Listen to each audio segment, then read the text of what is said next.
মহালয়ার সঙ্গে অবসান হয় কৃষ্ণপক্ষের, এরপর সূচনা হয় দেবীপক্ষের, এরপর শুক্লপক্ষের প্রতিপাদ থেকে নবমী পর্যন্ত ৯টি রাত্রিতে দুর্গার ৯টি রূপের পূজা চলে।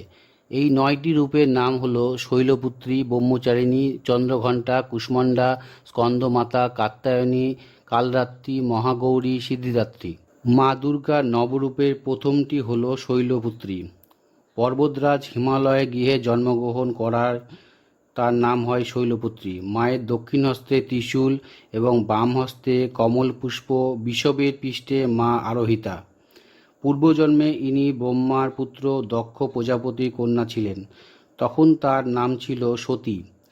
দক্ষনন্দিনী সতীর বিবাহ হল দেবাদিদেব মহাদেবের সঙ্গে। একবার দক্ষ বিরাট এক যজ্ঞের আয়োজন করেন। সেই অনুষ্ঠানে নিজ কন্যা ও জামাতাকে তিনি আমন্ত্রণ জানালেন না, কিন্তু সতী পিতৃগৃহে এত বড় যজ্ঞের আয়োজন শুনে যাবার জন্য ব্যস্ত হয়ে উঠলেন। মহাদেব বারবার নিষেধ করা সত্ত্বেও সতী এই অনুষ্ঠানে যান। যজ্ঞ অনুষ্ঠানে এসে দেখলেন কেউ তার সঙ্গে কথা বলছে না, আপ্যায়ন করছে না। কেবলমাত্র মা স্নেহভাবে তাকে জড়িয়ে ধরলেন।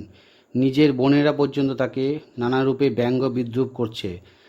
আত্মীয় স্বজনদের এইরূপ ব্যবহারে তিনি মনে খুব দুঃখ পান। পরন্তু তিনি লক্ষ্য করলেন যজ্ঞানুষ্ঠানে উপস্থিত সবাই শিবনিন্দায় মুখর। দক্ষ নিজেও তাকে কিছু অপমানজনক কথা বললেন। তিনি এইরূপ স্বামী নিন্দায় সহ্য করতে না পেরে তৎক্ষণাৎ ভস্মীভূত করলেন।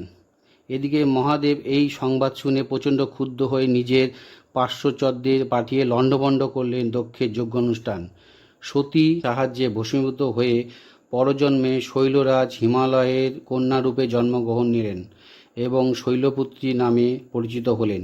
নবদুর্গার মধ্যে প্রথম শৈলপুত্রী দুর্গার মহত্ত্ব ও শক্তি অনন্ত। নবরাত্রি পুজোর প্রথম দিনই দেবীর পূজা ও আরাধনা করা হয়।